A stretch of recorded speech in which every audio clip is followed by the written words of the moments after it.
তপনদা বলছি, আজকে গুরুত্বপূর্ণ একটা খবর, যেটা হচ্ছে সুপ্রিম কোর্টে মুখ্যমন্ত্রী মমতা ব্যানার্জির আগে এসআইআর এর মামলাতে শুনানি করেছিলেন, কিন্তু আজকে তো তাকে দেখা যায়নি। যদিও তার যারা আইনজীবী ছিলেন তারা মামলা লড়েছেন এবং সুপ্রিম কোর্টে আহ, কি হলো, মানে অ্যাকচুয়ালি আইনের ভাষায় যদি আপনার থেকে জিজ্ঞাসা করতে চাই, কারণ বিভিন্ন সংবাদ মাধ্যম অনেকেই অনেক রকম কথা বলছেন এবং অনেকেই বলেই দিচ্ছেন স্পষ্টত যে আহ, শেষ পেরেকটা পুঁতে দিলেন সুপ্রিম কোর্ট। মানে আপনার কি ভিউ? শেষ পেরেকটা সুপ্রিম কোর্ট পুঁতেছে মমতা ব্যানার্জি, যেটা পড়তে গিয়েছিলেন সেটাই হয়েছেন। অ্যাকচুয়ালি যেই চ্যানেলে কি দেখায় দেখুন, আর বাংলা তো মানে দেখুন বিজেপি ঘেঁষা, কিন্তু এটা একটা দেখুন সাংবাদিক যারা, তারা কোনো দলমত নির্বিশেষে তারা একটাই বাড়ি, তারা হচ্ছে সাংবাদিক। তো আমি ময়ূরকেও বলি আর ওই আপনার সোনালি, যে সত্য কথা ওনারা চোখে চোখ রেখে বলেন, ঠিকই কথা, কিন্তু বাংলাদেশকে নিয়েও উৎসাহ আমি দিয়েছি কয়েকটা চ্যানেলে, আপনার চ্যানেলের মারফত থেকেই ময়ূর আর এই সোনালির ব্যাপার নিয়ে আমি আখ্যা দিয়েছিলাম, ভালো ওরা ভালো বলছে বাংলাদেশে। তা আজকে ওই চ্যানেলটাই বেশি দেখাচ্ছেন, ময়ূর দেখাচ্ছেন বেশি করে, এবং ওনার কিছু লোকজন আছেন দুজন দিল্লিতে গিয়ে কলান্দাকে অনেক ডিস্টার্বও করেন, বিশেষ করে আর বাংলা। তো আজকে শেষ পেরেকটা পুঁতে মমতা ব্যানার্জি প্রমাণ করতে চেয়েছিলেন যে এসআর উনি হবে, উনি এসআর বাধা কখনো দেননি। ওনার বক্তব্য ছিল যোগ্য ভোটার যেখানে আছেন, যেখানে বাদ যাচ্ছেন, তাতে যেন মানে না হয়। দেখুন, যারা অযোগ্য ভোটার যারা বাদ হয়েছে, ধরুন 1 কোটি বাদ হয়েছে, আমি একটা কথা বলি, তার মধ্যে তো 1 কোটি লোক তো তৃণমূলের ভোটার নয়।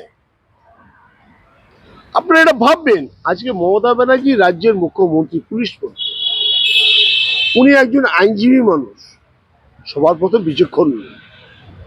উনি গেছেন মানে আজকে পশ্চিমবাংলার যেহেতু মুখ্যমন্ত্রী, ভারপ্রাপ্ত একজন মন্ত্রী উনি, আরো কয়েকটা মন্ত্রিত্ব উনি মানে বিলং করছেন। আরেকটা কথা হচ্ছে কি, এখন মানে মানুষের জন্য উনি গেছেন কেন, দল এবং মত সব সব ছেড়ে নির্বিশেষে মানুষ, একজন মানুষ মানুষের হয়ে পাশে থাকাটা হচ্ছে একজন মানুষের কর্তব্য। তো আজকে গেলেন না কেন? বলছি, আমি বলবো, নিশ্চয়ই বলবো, আপনার উত্তরটা দেবো আমি। তবে দলমত নির্বিশেষে মানুষ হয়ে মানুষের মতন তুমি দেখিয়ে দাও মানুষকে, বীর সন্তানের মতন, যে আমি মানুষের জন্য করতে পেরেছি। সেটা আজ এই ভাষাটা বলেছিলেন চিকাগো শহরে গিয়ে। স্বামী বিবেকানন্দ বলেছিলেন বিশ্বের যে স্বামী। আজ একটা ছোট্ট একটা দেশ থেকে গেছিলেন এই স্বামী বিবেকানন্দ। এই স্বামী বিবেকানন্দকে সারা বিশ্বের মানুষকে ছিলেন, তাকে বিশেষ লোক, হিন্দু এবং মুসলিম সবাই স্বামী বলে তাকে আখ্যা দেন। স্বামী বিবেকানন্দ মেয়েও বলছেন, ছেলেও বলছেন, একটা হিজড়াও বলছেন, একটা পাগলও বলছেন, মুসলিমও বলছেন, শিখও বলছেন, বৌদ্ধও বলছেন, সবাই বলছেন। তাহলে আজকে মমতা ব্যানার্জি অর্থে সেটাই বলি যে সেও একজন বাঙালি, নরেন্দ্র দত্ত, যার নাম স্বামী বিবেকানন্দ। তার বিবেককে সবসময় জন্য চৈতন্য করার জন্য মানুষ সারা বিশ্বকে উনি চাইছিল যে আমাকে সারা বিশ্বের মানুষ আমাকে চিনুক, আমাকে বুঝুক, এই বাংলা বলে একটা দেশ বা ছোট্ট একটা মানে স্টেট আছেন। তাই ওনার বক্তব্য দিয়ে শুরু হয়েছিল, ওনার বক্তব্য দিয়ে শেষ হয়েছিলেন। লেডিজ অফ জেন্টলম্যান, আমি কলকাতার থেকে এসেছি। পশ্চিমবাংলা বলে একটা দেশ আছে, ছোট্ট একটা রাজ্য।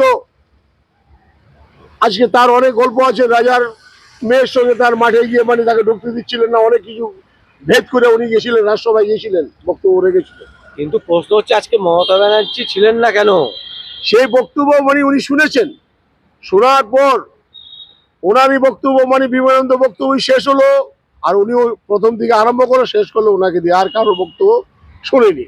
তাই মমতা ব্যানার্জি, তাই আজকে মমতা ব্যানার্জি আখ্যা এটাই দিচ্ছি, উনি ব্যক্তি হিসাবে খুব ভালো মহিলা, আমার লার্নেড এল্ডার ম্যাডাম, আমি এটা বলবো সবসময় যেন। হয়তো ওনার দলের মধ্যে থেকে অনেকে অনেক কিছু ওনার সামনে ছবিটাকে রেখে অনেক চুরি চামারি, অনেক বদমাশি করছেন বা এখনো করছে। ইভেন অনেক অসাধু পুলিশ তাও করছেন ওনার ছবিটাকে সামনে রেখে। এটা কিন্তু উনি কিন্তু বিচক্ষণ লোক, উনি কিন্তু ছাড়ার মহিলা নয়, ছাড়বেও না কাউ। আজকে তাই সুপ্রিম কোর্টে উনি আজকে যেতে পারেননি, এই কারণেই উনি একজন রাজ্যের মুখ্যমন্ত্রী, অনেক ওনার কাজ কর্ম থাকেন, আপনারা জানেন, সারা ভারতবর্ষের মানুষ না, সারা পৃথিবীর মানুষ আজকে জানেন। ফাইনাল হিয়ারিং, উনি যাবেন না এটা? ফাইনাল হিয়ারিং এ দেখুন, ওনার বক্তব্য তো রাখার জন্য তো লোক আছে। উনি কোর্টের কাছে একটা লিভ চাইছিলেন, কোর্ট লিভ দিয়েছেন, তাই ওনার বক্তব্য শুনেছেন, সেটা মিডিয়া হয়েছেন, আপনারা জানেন। নাকি আজকে উনি গেলে আজকে মানে মানে একেবারে ব্যাকফুটে চলে যেতেন? না না না, কারণ ব্যাপারটা নির্বাচন তা নয়। কমিশন পুরো একদম তথ্য প্রমাণ নিয়ে চলে এসেছিল। অ্যাকচুয়ালি দেখুন বিশ্বজিৎ বাবু, হ্যাঁ। এটা তো মানে একটা, এই যে এসআরটা একটা সংবিধানিক পাঠ। তাই সংবিধান যখন পাশ করে গেছেন, সেটা মমতা ব্যানার্জি কখনো এটাকে না করতে পারেন না। মমতা ব্যানার্জি আজকে যেটা মানে তার সওয়ালের উত্তরটা আমি আপনাদেরকে দিই।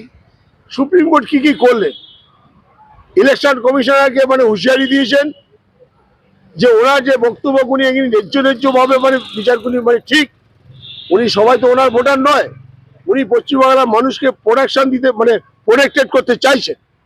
আপনারা যা প্রোটেকশন দিচ্ছেন, সেই প্রোটেকশনে ওনার মানুষ মারা যাচ্ছে, তাহলে এগুলি বন্ধ করতে হবে। ইলেকশন কমিশনারকে বলেছেন যে মমতা ব্যানার্জির কথা গুরুত্ব দিয়ে আপনাকে কার্যকরী করতে হবে। যা যা বক্তব্য উনি রেখেছিলেন, কি রেখেছিলেন, মরা ভোটার বাদ যাবেন, যাদের আধার কার্ডের মান্যতা সেটা আগের দিনে অর্ডার দিয়েছেন, সেটা সুপ্রিম কোর্টে বলেছেন, সেটাকে মান্যতা রেখেছেন। 3 নম্বর হচ্ছে বলছে যে যেখানে অরিজিনাল ভোটার যারা আছে তাদেরকে বাদ করে দিচ্ছেন, যাদের রোহিঙ্গা বলে চালিয়ে দিয়ে বাদ করে দিয়েছেন। অ্যাকচুয়ালি তা নয়, সেটা খবর দেখতে পেরেছেন। যাদের জন্মকর্ম এখানে, অনেক সেকুলার মমডান যারা আছেন, তারা মানে মানে বাপ মা দাদুর কবরে মাটি নিয়ে গিয়ে আপনার প্রমাণ করতে চেয়েছে, ডিএনএ টেস্ট করুন, দেখুন আমার দাদু কবে মারা গেছেন, তো এদের নামও বাদ গেছেন। কিন্তু মমতা অনেক ব্যানার্জি হিন্দুদেরও মানে অনেক প্রাচীন হিন্দুদেরকেও বাদ দিয়েছেন, সেটা নিয়ে মমতা ব্যানার্জি গেছেন, সেটাকে মান্যতা দিয়েছেন, সেটাকে মান্যতা বলছেন দেখতে কমিশনারকে, প্লাস একটা টাইম এক্সটেনশন করা যেটা আছে সেটাও করেছে। অর্থাৎ মমতা ব্যানার্জির জয় নিশ্চিত। সেটা হলো উনি বন্ধ করতে যায়নি এসআর, যে এসআর হবে না এটা উনি বলতে পারেন না।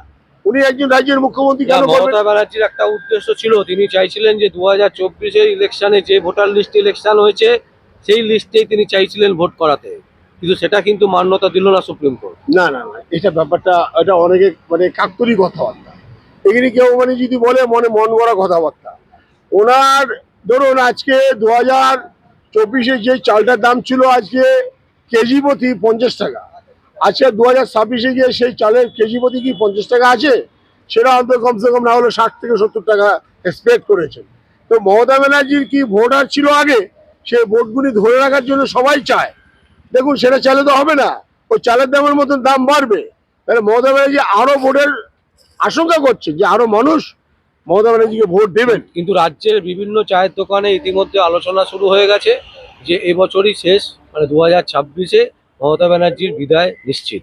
আপনি কি মনে করছেন? এই এটা 24-ও বলেছিলেন, মানে 400 পার পগার পার হয়ে গেছেন। না, এটা কোনো পার্টির কথা বলছি না, এটা চায়ের দোকানের কথা এই বলছি। চায়ের দোকানে দেখুন, চায়ের দোকানে তো যত সব মানে গুন্ডা মোস্তান পলিটিক্যাল লোক, ওই ছেঁচড়া লোক, মানে এইসব ছোট বড় সবাই গিয়ে ওখানে আড্ডা মারেন। হ্যাঁ, বিভিন্ন লোক আড্ডা মারে, ভালো লোকও আড্ডা মারে। আমি তো বলছি, তাই বলছি তো, ভালো ভালো লোকরা আড্ডা মারেন। তাহলে তো বেশিরভাগ ওই আলোচনা করেন ওই চায়ের দোকানেই হয় আলোচনা।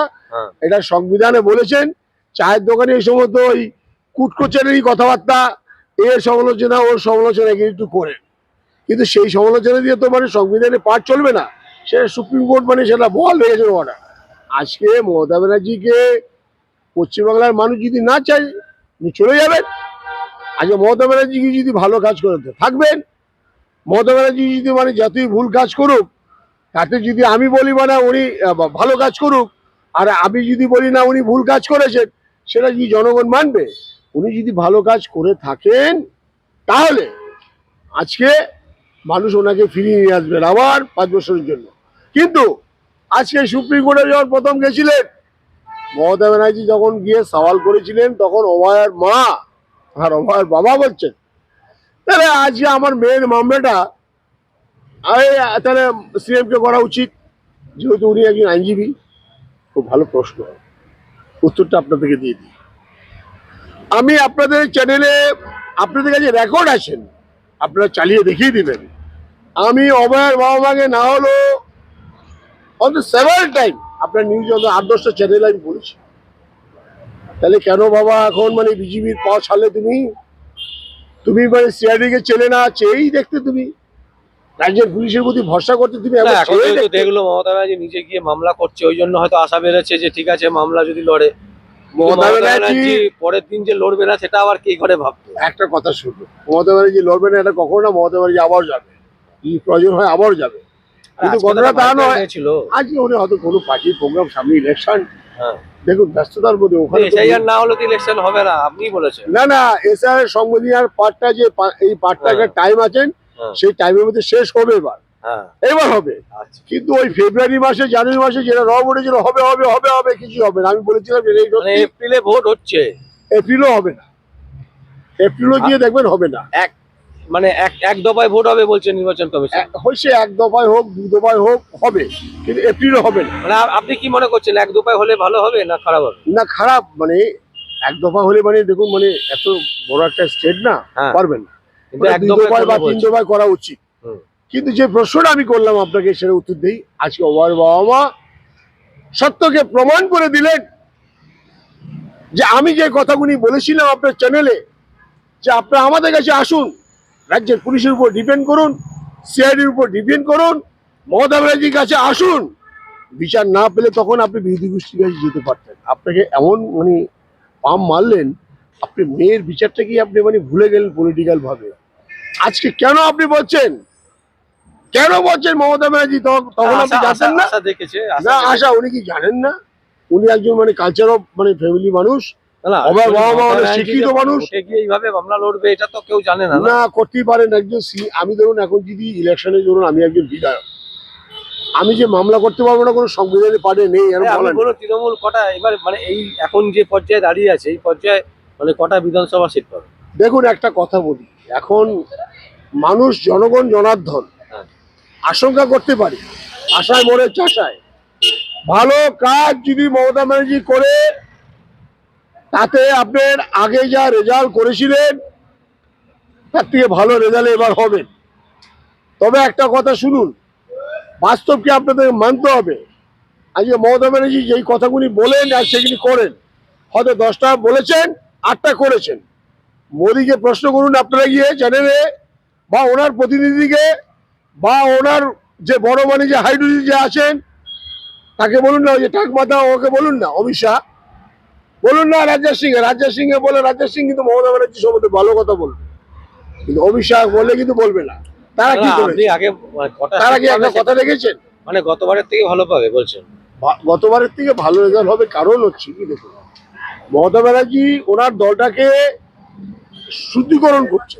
যেমন যারা যারা চুরি করেছেন তাদেরকে একটা সাইড নিয়ে মানে তাদেরকে বলছে তোমরা পিছনের সাইডে চলে যাও, তোমরা দলকে ভালোবাসি, যখন ভুল করেছো তা ক্ষমা করবো, তোমরা পিছনের সাইডে, তোমার মন্ত্রী বা কোনো নেতা বা কোনো কাউন্সিলর এসব হওয়ার জন্য কিন্তু কিন্তু দলে আমাদের বিল করুন। কাছে একটা সূত্র দাবি করছে যে মমতা ব্যানার্জির সব থেকে বেশি প্রতিদ্বন্দ্বী হচ্ছে এখন তার ভাইপো অভিষেক ব্যানার্জি। না সে তো স্বাভাবিক কথা, একটা ঘটনা শুনুন, অভিষেক ব্যানার্জি তো একটা জেনারেশন থাকে, মমতা ব্যানার্জির বয়স হয়ে গেছে, এখন অভিষেক ব্যানার্জিকে হয়তো মানে প্রজেক্ট করতে পারেন, দেখা যাক, এখনো অনেক সময় বাকি আছে, কি হয় আপনারা তো দেখতে পারবেন। মানে দিদি বলছে দিদি নাকি ঘরে বাইরে লড়াই করছেন, মানে ঘরেও অভিষেকের সাথে লড়াই করছেন আবার বাইরের দেখুন বিরোধীদের সাথে লড়াই করছেন। একটা ফ্যামিলিতে ধরুন 10টা ভাই বোন থাকলে না, দুটো ভাই বোন থাকলে তাতে মারামারি কাটাকাটি হয়, আর এতগুলি ফ্যামিলি একসঙ্গে ছিলেন, তো এই এত তাদের লড়াই এত নিয়ে হতে পারে। দিদি ভার সামলাতে পারবে? পারবেন। এখন ঘটনা হচ্ছে মেইন যে জায়গাটা আপনাকে বিশ্বজিৎবাবু বলি, সিপিএম ঘোড়া জলে মাছ ধরতে গেছিলেন, আমি সেই অঙ্কটা বলে দিই, আপনার চ্যানেলে এটা স্বাক্ষর রেখে গেলাম, আপনারা দেখাতে পারবেন সারা পৃথিবীর মানুষকে, ভারতবর্ষের মানুষ তো আছেই, সারা পৃথিবীর মানুষ দেখতে পারবে। আমি আপনাদের এই চ্যানেলে একটা সাক্ষ্য দিয়ে গেলাম, এই স্বাক্ষরটা জিজ্ঞাসা চিহ্ন করে রেখে গেলাম, এটা আপনারা ইলেকশনের পরে মিলিয়ে নেবেন। কেমন? আজকে কংগ্রেস বলছেন আমি একা চলবো, কংগ্রেস কারোর সঙ্গে মানে জোট করবে না, অলরেডি বলে দিয়েছে, বলে দিয়েছে। ডিক্লেয়ার। সেটা শুভঙ্গ দাও বলে দিয়েছেন, পুরো কংগ্রেস বলে দিয়েছে, কংগ্রেস বলে দিয়েছে, সেন্ট্রাল কংগ্রেসও বলে দিয়েছে একদম। কিন্তু তাতে তৃণমূলের কোনো রকম ভাবে কংগ্রেসের প্রতি খারাপ কোনো উদ্দেশ্য নেই, কংগ্রেস অ্যাকচুয়ালি হচ্ছে তার আতুর্ঘ, তৃণমূল কংগ্রেস কংগ্রেস কংগ্রেসের পরিবার থেকে সে ভেঙে তাকে সম্মান দেয়নি বলে সেই দলটা করেছে, ইত্যাদি ইত্যাদি। আজকে যে জায়গাটা আমি যাচ্ছি, আজকে কংগ্রেস কোনো হৃদয় নেই, আজকে কি করলো সিপিএম, সিপিএম জানে যে আমাদেরকে 34 বছর জামানবাদত্ব করেছেন এই তৃণমূল গভর্নমেন্ট মমতা ব্যানার্জি এরকম চোর চার এ সমস্ত সব বলে ঢলে শোর করছেন, আধার সাজ কদিও শোর করাচ্ছেন। তাহলে মমতা ব্যানার্জিকে চলে গেলে বিজেপি ক্ষমতা আসবে, 5 বছর বিজেপি চালাবে।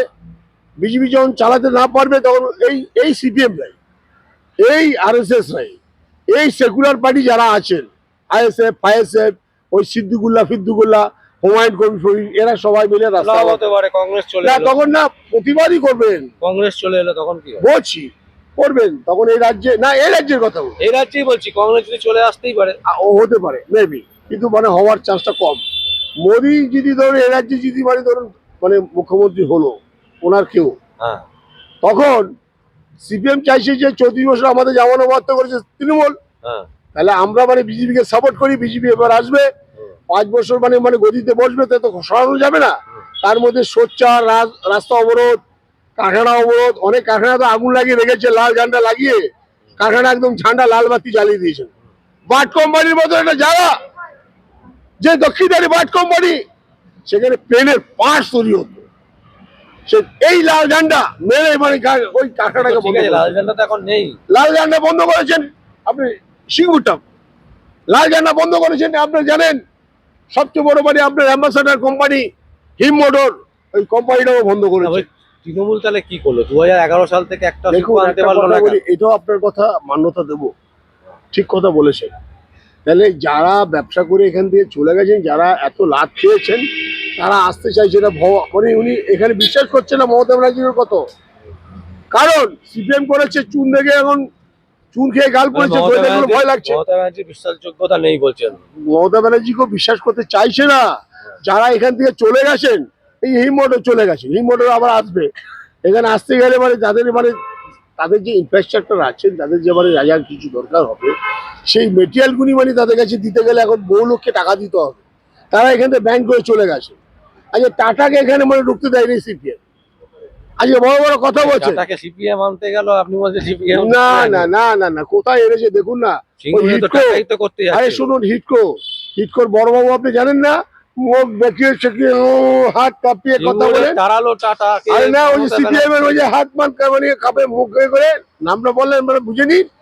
ওই হিটকোর মেন ছিল, কত লোককে মানে হিটকো দিয়েছে, ডাক্তার বিধানচন্দ্র রায় দিয়েছেন ওই হিটকো, ওই সল্টলেকটা দিয়েছেন বালি দিয়ে গঙ্গার থেকে ভরাট করে গরিবকে থাকার জন্য। আর এখন গরিব তো নাই, এখন সব বড় লোকরা ওখানে থাকে। আমাদের একেবারে সময় নেই, আপনি শুধু এক কথাই বলুন যে আপনারা তৃণমূল কংগ্রেস কটা আসন পেতে পারে?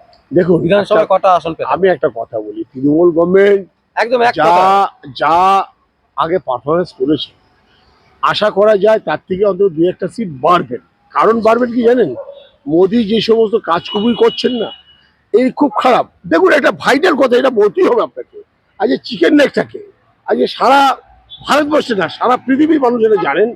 আজকে জানুন হাইকোর্টে অর্ডার দিয়েছেন যে ওখানে তারকাটা বেড়া দেওয়ার জন্য, এই রাজ্য সরকারকে, কিন্তু রাজ্য সরকার সেই তারকাটা বেড়া দেয়নি। মমতা সরকার দেয়নি, কারণটা আপনি শুনিনি। সেন্ট্রাল চাইছে এই চিকেন নেকটাকে আরো বড় করার জন্য। বাংলাদেশটাকে দেখুন, যশোর, খুলনা, বরিশাল, কুমিল্লা, চিটাগাং, চট্টগ্রাম, এখানে কয়েকটা এইগুলি জায়গা, গোপালপুর, মাদারীপুর যেগুলি আছেন, এগুলি সব একটা নিয়ে নেবেন, ইন্ডিয়া নেবেই নেবে, জেনে রাখুন এটা। আর বাকি যেই দিকে ওদিকে আছেন, ওই পাহাড়ে আপনার যে সাইডটা ত্রিপুরার সাইডে লাগোয়া, এগিয়ে দিয়ে দিয়ে যত মুসলমান আছেন সব তোমরা ওখানে চলে যাও। ওখানকার হিন্দু যারা আছে তারা মানে ওখানে ঢুকবেন, আর সময় নেই। তবে চিকেন নেকটা এটা এই হচ্ছে মোদির প্ল্যান। এটা কিন্তু চাইছে হিন্দু রাষ্ট্র করবেন, আর মমতা ব্যানার্জি চাইছে হিন্দু রাষ্ট্র হোক। নমস্কার।